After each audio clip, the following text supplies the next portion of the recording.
আমার প্রিয় প্রথম শ্রেণীর ছোট্ট বন্ধুরা, তোমাদের সকলকে আমার চ্যানেলে স্বাগত জানাই। আশা করছি তোমরা সকলে খুব ভালো আছো। আজকে আমি তোমাদের 2024 সালের রায়োমার্টিনে যে প্রশ্নবিচিত্রা প্রকাশিত হয়েছে তার 13 পাতাতে যে 2 নম্বর স্কুল রয়েছে সেখানে তোমাদের প্রথম শ্রেণীর ছোট্ট বন্ধুদের বাংলা প্রশ্ন দেওয়া রয়েছে। আমি আজকের উত্তরগুলো তোমাদের দেখিয়ে দেবো। ইতিমধ্যে যারা চ্যানেলটিকে সাবস্ক্রাইব করে নিয়েছো তাদের সকলকে অসংখ্য ধন্যবাদ জানাই। আর যারা নতুন দেখছো তারাও চ্যানেলটিকে সাবস্ক্রাইব করে সাথে থেকো। চলো তাহলে শুরু করছি। 2 নম্বরে রয়েছে কৃষ্ণনগর কলেজিয়েট স্কুল। একের দাগে শূন্যস্থান পূরণ করো। কয়েকটা শিল পরে টুপটাপ, কয়েকটা ঘড়িতে ঢং ঢং করে 8টা বাজলো।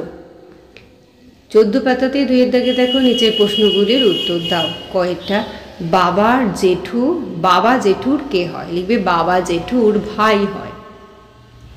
ক্ষয়ের প্রশ্ন রাম কি ফুল তোলে, রাম জবা ফুল বেল ফুল তোলে। গয়েরটা দাদা কত টাকা নিয়ে হাটে যায়, দাদা 4 টাকা নিয়ে হাটে যায়।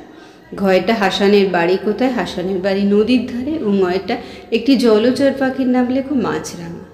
3-এরটা বলা হয়েছে অর্থ লেখো কোলাহল। দেখো হইচই, উচ্চরব, গোলমাল আরও আছে, তোমাদের এর মধ্যে পছন্দ হবে যেটি সেটি লিখে নিও। শোভা, এটা হবে সৌন্দর্য, শ্রী, বাহার, ঔজ্জ্বল্য, কান্তি।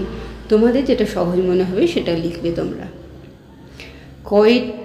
এবার বাক্য রচনা করতে বলা হয়েছে। দেখো 4-এর দাগের ঝুরু ঝুরু, লিখেছে ফুটো বস্তা দিয়ে ঝুরু ঝুরু করে বালি পড়ছে।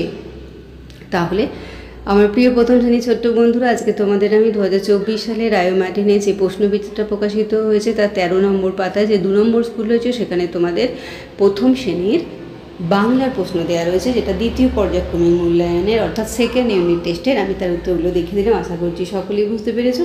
ভিডিওটি দেখার জন্য তোমাদের সকলকে অসংখ্য ধন্যবাদ জানাই। ভালো লাগলে লাইক করো, কমেন্ট করো, বন্ধুদের মধ্যে শেয়ার করো।